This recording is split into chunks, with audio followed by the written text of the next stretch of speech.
The first thing I want to do with the video is tell you that this is the main skill that you need to learn, full stop. Like, look at this screenshot above somewhere. That's the last 30 days of revenue just from this skill. It all comes back to this. This is what you map everything back. The whole success that we have in our business and our portfolio all comes down to knowing how to create desire with language. And if you learn it and you practice it and you master it, you can make whatever you want come true.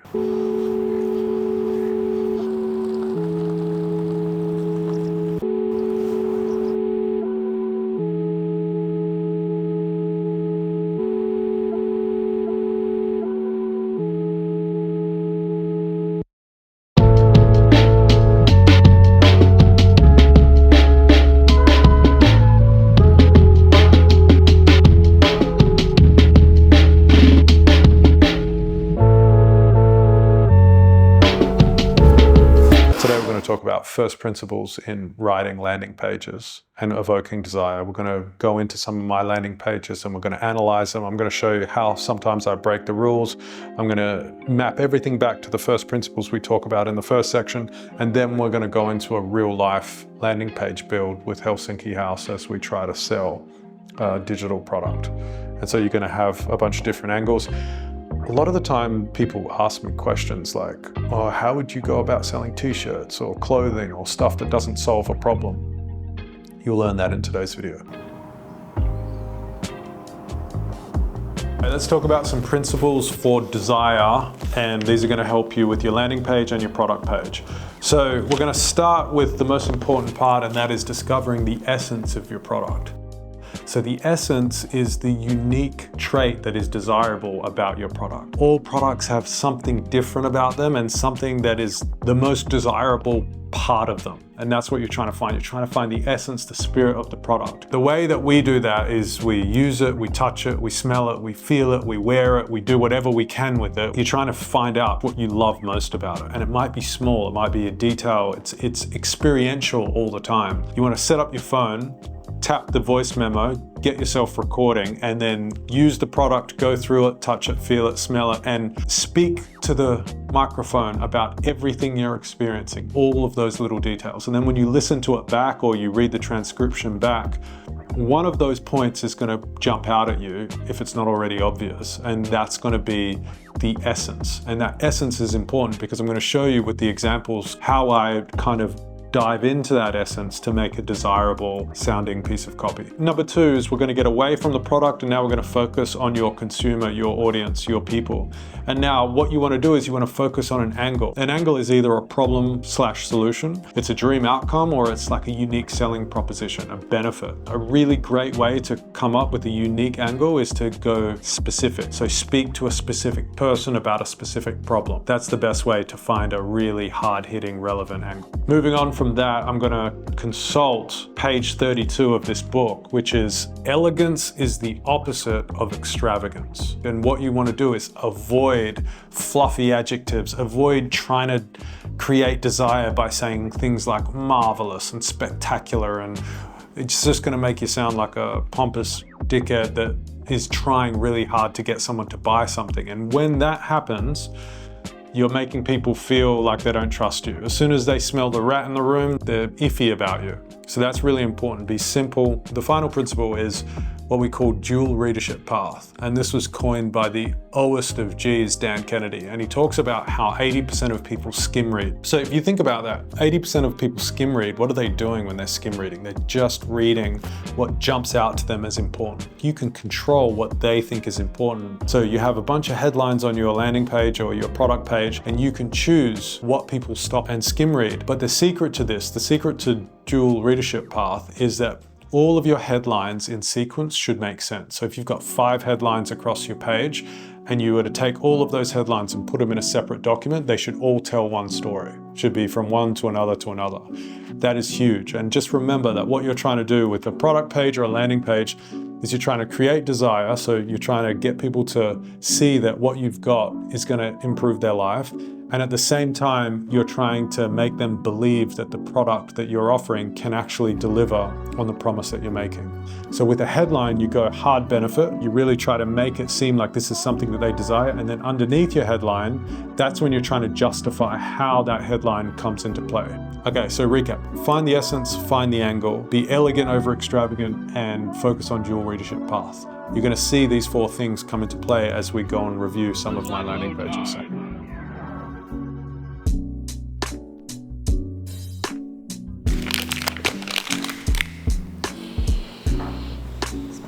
What's the thing you love most about them? How much shades smell good. That's the essence. This is the product page for the Club Lemon shampoo and conditioner. It was the highest converting product for, how many years was it? Year or two. A year or two, yeah. For a second, imagine the nostalgic smell of Grandmama's lemonade in a natural and zero waste shampoo and conditioner bar. That's Club Lemon. Smells like Grandmama's lemonade, see below. Promotes scalp health for growth and thickness, leaves a texturized and natural bounce, creates a glowy shine for non-stop admiration. And did we mention the smell? Here's a little story about Grandmama's lemonade. Everyone loves Grandmama's lemonade. Kids are running and screaming in the distance. The sun feels like lava. Sweat pouring off your brow. Yeah, you're thirsty. But wait a second. If you listen carefully, you can hear the sound of a spoon stirring ice blocks in a glass jar. Cling clang. Grandmama's lemonade is sweet and refreshing. It tastes like a hug of comfort and love. The last drop is a satisfying gulp of joy. Temporary brain freeze. Okay, it's gone. Now you're recharged and ready to go back and play with them kids. Show them who's boss. The lemon is wholesome and fresh because it's made from real lemons. You know, the ones that grow on trees. No labs or chemicals around those parts. P.S. Club Lemon is perfect for oily scalps as the citrus helps clarify and rebalance your natural oils. That's good copy, eh? Why do you reckon it worked? Because it's so emotive. Do you remember the essence of the Club Lemon when you were playing with it before? Yeah, the smell. Yeah. See how we tap into that essence? I think that the Club Lemon landing page converted at over 4% for a long time. And the reason why is because it's so emotive. So even though I'm breaking a lot of my rules, like there's no white space, there's no headlines, there's no dual readership path, it just goes to show you how important emotions are in this game. It's all about emotions. And the stuff that we use, like dual readership path and headlines and stuff, that's just a way of meeting people where their attention is. So you know people are going to skim read, so you put in headlines and you do your dual readership path and stuff. But what I did with this product page is make it so emotive through story that people felt something. And what that feeling was like a desire for the sensory experience that we were talking about in the landing page. And if you just have that, you're gonna go a lot further than trying to think up here and trying to get everything logically correct. And so this is a good opportunity for you to see what's possible with product pages and copy. You can have fun, you can go outside of what people tell you to do, and you can just try to focus on that emotion. Looks like low tide.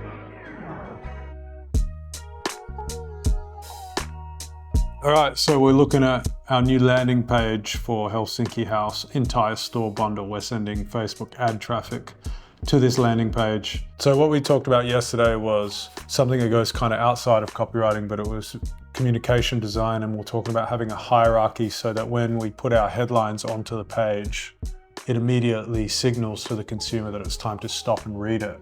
And so you wrote, what, 5 headlines?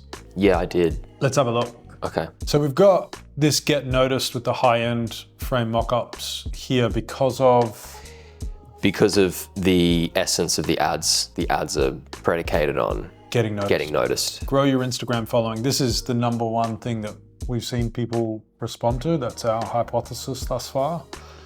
Increase your online presence and then sell more prints. So I love how you just got the aesthetic bullets that kind of go this way, all on one line. Blow up your Instagram with 90 days worth of trending content. Now we're talking. Cool. So that's headline 1. Then you go visual, and this is a fantastic visual that communicates so much more than just words. Like having your photo here just puts them straight into the subject, and then they can have that emotional feeling. So then you go into reviews. Interesting. Cool. We're just going to keep on going.